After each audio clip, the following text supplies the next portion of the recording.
Well, AT&T employees and retirees, welcome to my art studio. Like that. I'm working on a project right now to put another piece that I'm making. Here, let me move this down so you can see it a little bit better. I'm doing a second mock-up or representation of a tool. This is going to be my cardboard drill press. Yeah. So I'm out here working on this the other day, actually yesterday, and my neighbor comes down. He comes down quite often because he has no tools and he doesn't know how to use them, even if he had them. And we got into a discussion about medical coverage. I've had a lot of things done over the last couple of years, a lot. And so we got into stuff like, well, what's your medical coverage cover? And so he rattles off, kind of what he thinks it does, which is if you hurt yourself out here, go to the emergency ward. Usually it'll fix it. It'll do like that kind of thing. But if you have something that's a longer term, like cancer, something like that, something I'm very familiar with, quite often your base medical doesn't cover whatever that is. And specifically, I'm now referencing this to AT&T employees or retirees. I was an employee for a long time, now retiree. That AT&T has a particular supplemental plan that a lot of people don't know about, and I can tell you for sure that when you go to use this supplemental plan, the medical establishment is probably going to tell you there is no such thing. I'll give you the specifics of that in just a little bit. Did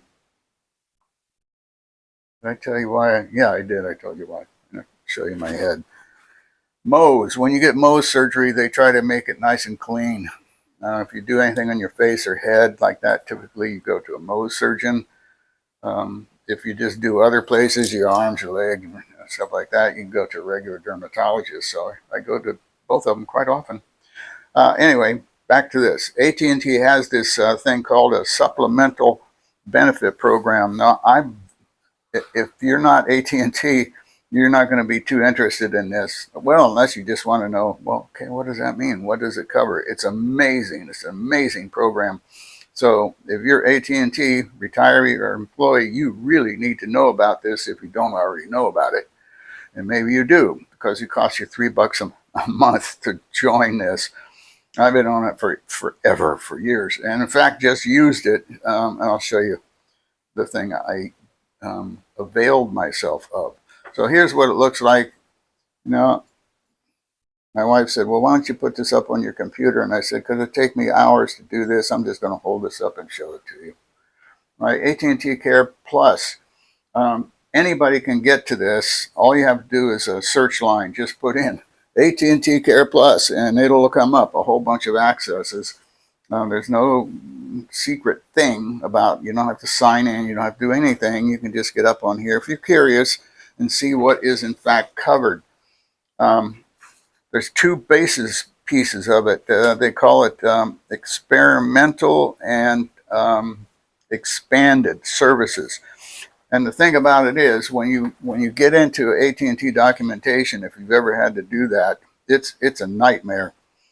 I thought reading technical documents in the military, in the Air Force, was sometimes very difficult because you have some information and it tells you to go to another place to get the definition of whatever that was. And you go to that other place, and then guess what? There'll be another reference telling you to go to another place. Well, AT&T is huge. It has thousands of people that are retired, maybe, who knows, millions. It's big, and there's lots of parts to it. So trying to figure out which part you need to know about is a handful. And so the first thing will happen is when you get into this thing, they'll start talking about SMMs and SPDs. Yeah, summary plan descriptions and summary of material modifications. Right? So even to figure out if you're covered or if you want to get covered, It's a handful. You're probably going to have some people help translate this for you. So anyway, when you get in there, you just type that first thing, AT&T CarePlus. This is what will come up. I know this is high tech right here. This is what will come up right here. And it comes up where you can see the lettering a lot better. And it'll tell you there's these two parts to this program, actually several parts, but two parts to this program. There's experimental care plus and expanded services, right? Like that. Now, once again, if you're AT&T retiree or employee, you really need to look into this. You keep clicking on this as you go through the document, and it has these little blue lines. Then you can click on the blue lines and it'll take you to some piece. And that's partly why there's such a handful, is because you have to know specifically what company, subset company you are. You got to get first you got to get into it. I guess that's what I'm telling you. And you'll have to call these folks or talk to your local provider to find out, can I get in it if I'm not in it? And can I use it if I'm in it? And I didn't know that I was in it, because it's improbable that you would need almost anything that's in here. But when you do, you will. Once again, I'll show you that in just a bit. So if you get into this and start looking at it, and once again, I'm not going to go through a whole bunch of stuff, because once you click on this, you can go through this interactively and examine what kind of things are in this program. It's really cool. Just keep going and going, and that lists stuff I've never heard of before. Did they cover that? I didn't even know you could get that you could ever have that disability or ailment that required you to do whatever is in here. Here's a couple of them. Orthopedic services, devices, other healthcare services, vascular procedures, devices and therapies, sleep disorders. How about that one? So there's a lot of stuff in here. I encourage you to click on this and look through it. Even if you can't get it, it's interesting to know what they cover. It just goes on and on and on. Here's one. Never heard of that one. How about that? Restisert intravitreal implant for treatment of macular edema. Macular edema. So what's the likelihood that you'll have macular edema? Probably really, really low. But if you do, and your base medical insurance won't pay for it, this can. You have to get a pre-authorization. And finally, this one right here, it'll tell you where you need to go, right? Right here. Now, United Healthcare is the administrator for this. And I have United Healthcare, have had it for years and years and years, but you don't have to have United Healthcare. You could have other stuff, whatever your base medical is. And these administrators will handle that. Okay? So look through that. And finally, you get to the one I want to mention right here. Let's see. Let me give you one more. All right. Eligibility and enrollment vendor. So you have to get signed up for it if you haven't already signed up for it. And if you have $3 a month coming out of your retirement check, you'll know you must have done it at some point. You signed up for it. So let's say you did sign up for it, and now you have possibly a thing you need to use it for. And this is what happened to me. As I said, I've been on this for a long time. My wife and I had to have cataract surgery finally. I just turned 83, she's 79, and that's not unusual. When you get up to this age, it's got to have your eyeballs, replaced. So I tend to look for a lot of strange things. And if I'm going to go in for a medical procedure, and believe me, I have done lots of them, I try to research enough so that I have some idea what the doctors are talking about, and so I can question them, because I never take anybody's word for it. They said, "You got prostate cancer, son. We're going to have to come in there with a Mack truck." And I said, "No, I don't think so.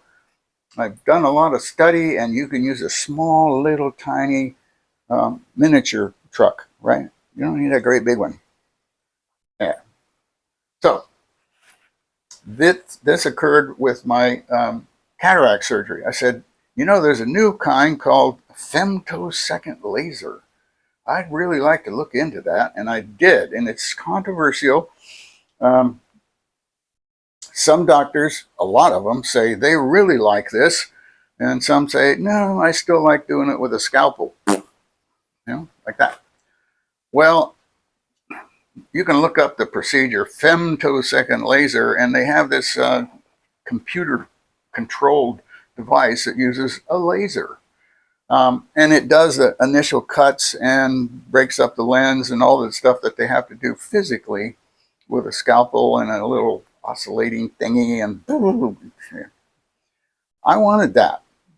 And so I said, how do I do that? How do I get that? Because when you do the femtosecond laser, at least at the ophthalmology place we went to, and I think it's every place else too, there's a huge upcharge to use the femtosecond laser. See, it's right there, femtosecond laser. Huge upcharge because Medicare generally covers the manual change, right? The manual change out of the lens, put the new lenses in.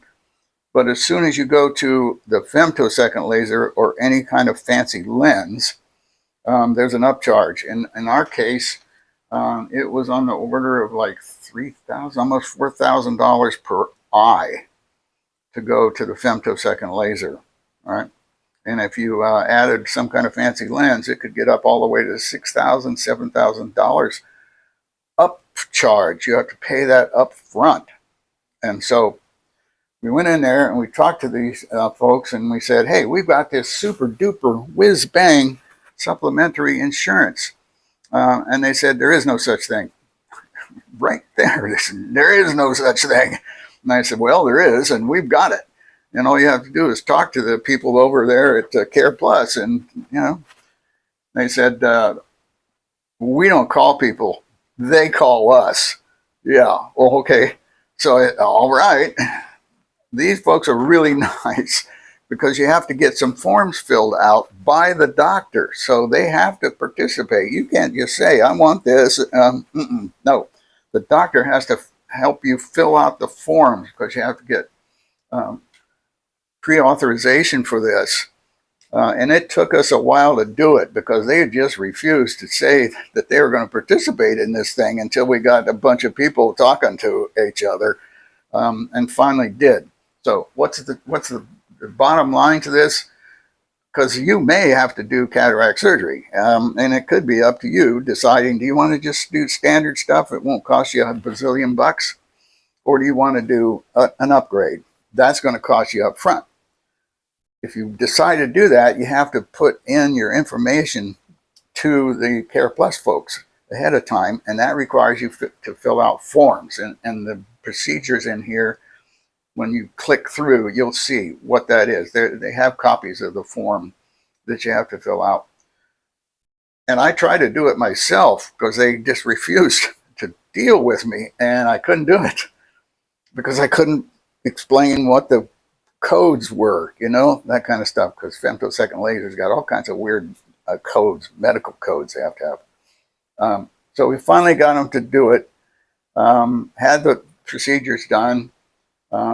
We paid something like $8,000 up front, and we got it reimbursed.